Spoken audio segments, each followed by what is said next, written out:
Hey all, welcome to my channel again. And this is just a small video about just a follow up from my previous one about the typical quarantine morning in Melbourne, which I did. So I had a few feedback from my friends, from my doctor colleagues and other friends, and some of the suggestions were to just give some information about how to cope up with this period, how to cope better basically, because there are also other people going into quarantine, and what kind of information they can use to to be in good health during this quarantine period if someone is quarantined, and also just to brief why this quarantine is needed, because some people have the idea that it's an absurd thing. So I thought I'll just gently brief about these two things. The reason for this is I'm undergoing quarantine at the moment, and I have first-hand experience of what it's like to be in quarantine, and I'll be able to give you a few suggestions or few points that might help you in case if you go into quarantine or if you're having quarantine at the moment. By watching this video, it will give you some things that can help you. So the first question is why quarantine is needed. So quarantine is actually absolutely necessary because some people can be more prone to the infection than the others. Like myself, for example, because I travel from Sri Lanka to Australia, and flying is one of the reasons, because when you're flying, you're kind of in a confined space. So the aircraft is big, but still it's a confined space, and even though I must say the airline conditions were very good, so there was only one or two people staying per each line. You get the seats, you get a seat in front and you get a seat at the back, and you get the rows going this way. So in one row there were only two people seated. And the other thing is, so in a usually packed aircraft where you get about 10 seats in one row, in the 10 seats there were only two people occupying the seats. So basically the probability of transmitting the infection to one another is much less. Could be even almost like zero, because there is always a 1.5 meter gap. But of course there was a person sitting in front of me, but still there was about, I think, 1.5 meter gap, and we were wearing masks as well, so that way if I had the infection I would not give the infection away that easily, because I have a mask. But the question is, why am I quarantined? And the reason for that is, like I said, there is a much higher probability, because I'm traveling in a confined space, more than a confined space. When you're traveling in an aircraft, you're touching a lot of things, and other people are touching a lot of things with the hands. For example, inside the aircraft you may be touching the lockers that you put your bags in, and you're touching the seats. You may be touching the railings when you're coming into the aircraft. So corona is transmitted mainly through contact.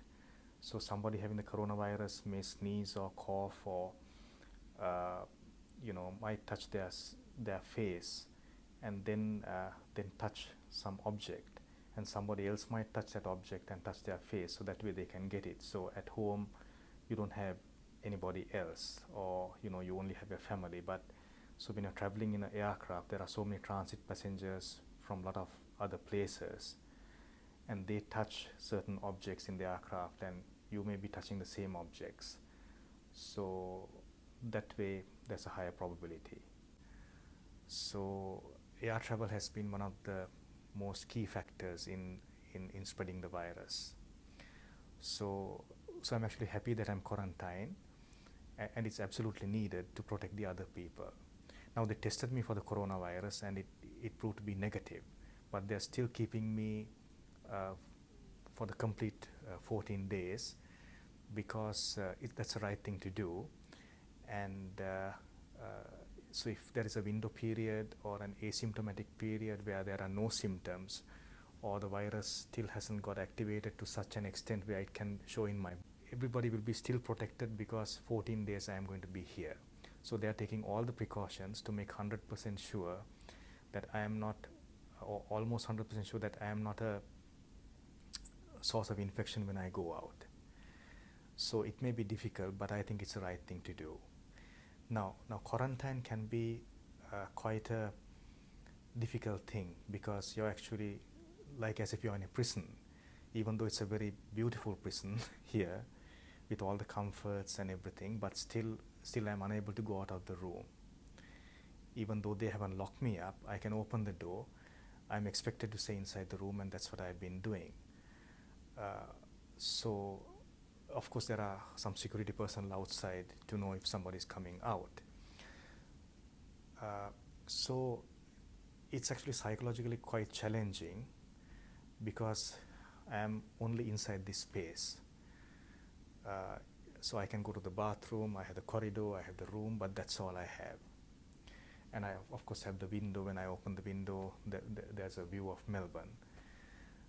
Now still I am confined in this space, but they have said that I can always call the social services or the health personnel, and once a week I can go for a walk. They can take me out for a walk. I'm entitled for that.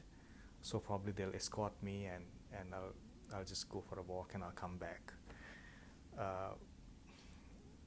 So for me personally, because I'm a meditator and I'm used to meditating and I'm used to solitude, I also was a Buddhist monk during my life for a short period. So that is all because of all that. I have a training of being in solitude and not depending on others, basically depending on myself and living. So but most people wouldn't have that. So a few things that you can do is, one thing is, I think, do some exercises. It's really important. And especially your lifestyle becomes very, very sedentary during this enclosure period. So doing some exercises is a good idea, something like yoga, or even some stretches and some warm-up exercises, even walking up and down the room, just pacing up and down, just to get your heart rate up a little bit, and then do some exercises. It's a really good thing. That will refresh your mind and your body both. And another thing is, if you love to read, or even if you're not that interested in reading, but if you have had the interest in the past, maybe to get some good books and you can start reading. So reading is a good thing to do.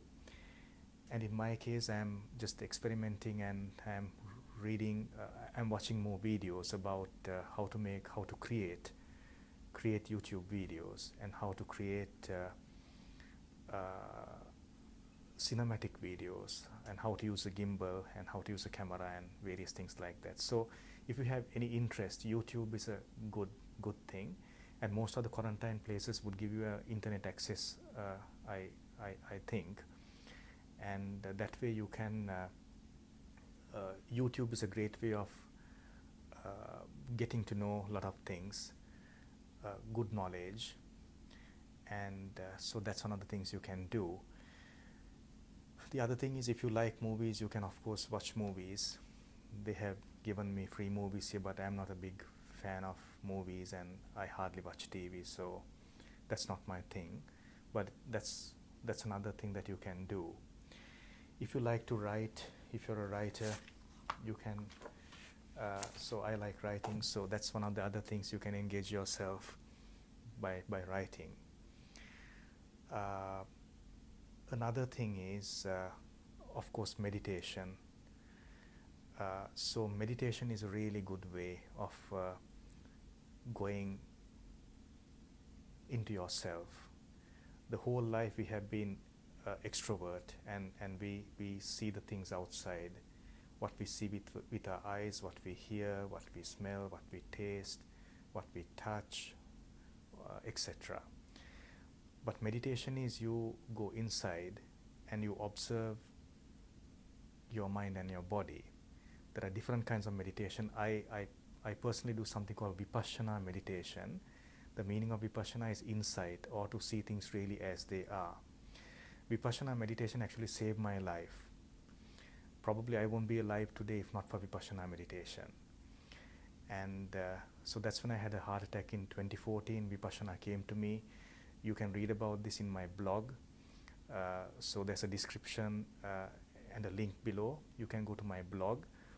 And once you go to my blog, under blog number 1 and 2, I have given a detailed description of this. So Vipassana is, I think, the biggest blessing I've ever come across in this life, and probably I won't come across anything, a jewel or a gem like this, which is better. So I strongly believe that. So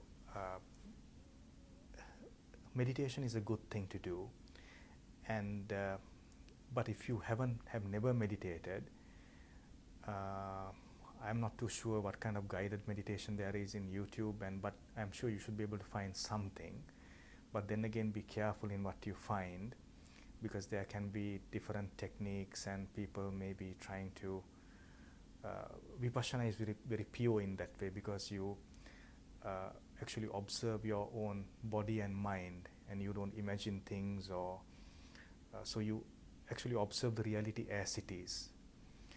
So any meditation like that, of course, would be a great thing to do, because there is no danger. You're just observing your mind and your body, and you're not repeating things or verbalizing things or reading any mantras. There's nothing like that.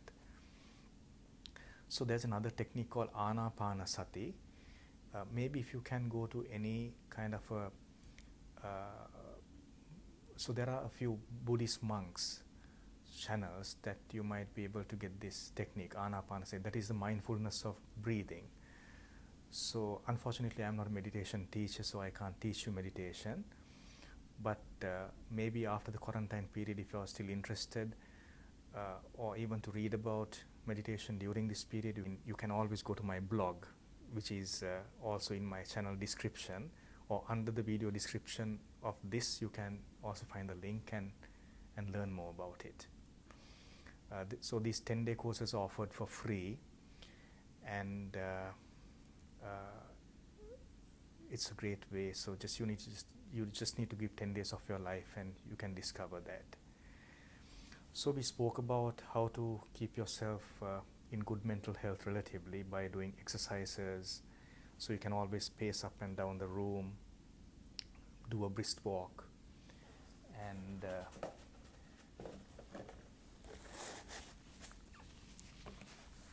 it's getting a bit hot here. So doing a brisk walk is one thing, and just pacing up and down the room, doing yoga or stretches or things like that, reading books, watching movies, writing, if you like to write poems or songs or anything like that. Maybe if you have any musical instrument, you can start playing. You can listen to music. You can, and of course, the other important thing is if you're experiencing any mental health symptoms, like if you're feeling really bad, like so bad that you even feel like taking your life, or poisoning yourself or taking your life or anything like that, seek help immediately. Just tell any of your workers over there or anybody who's in charge, or via phone or direct contact, just let them know what you're feeling, and I'm sure you will get good help. There'll be some health professionals who will guide you towards what's needed. So any thoughts of self-harm or suicidal thoughts, like if you feel like taking your life, or if you feel so depressed that you don't want to live anymore, or if you feel like hurting or harming yourself, just let anybody know. It's really important. Or if you start seeing things, or start talking to yourself more than often, anything like that, please seek attention immediately. And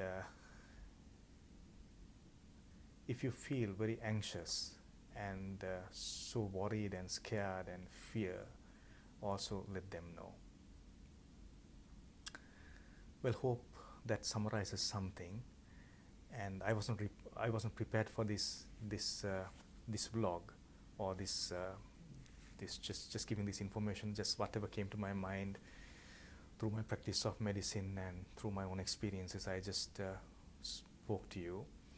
So yeah, it's not a planned speech or anything like that. So please excuse me if I might have not covered many aspects, and things may have come a bit abrupt in a way, but I hope this is something, this would help you. Alright guys and girls, so take care and stay safe, and may you truly be happy. Bye for now.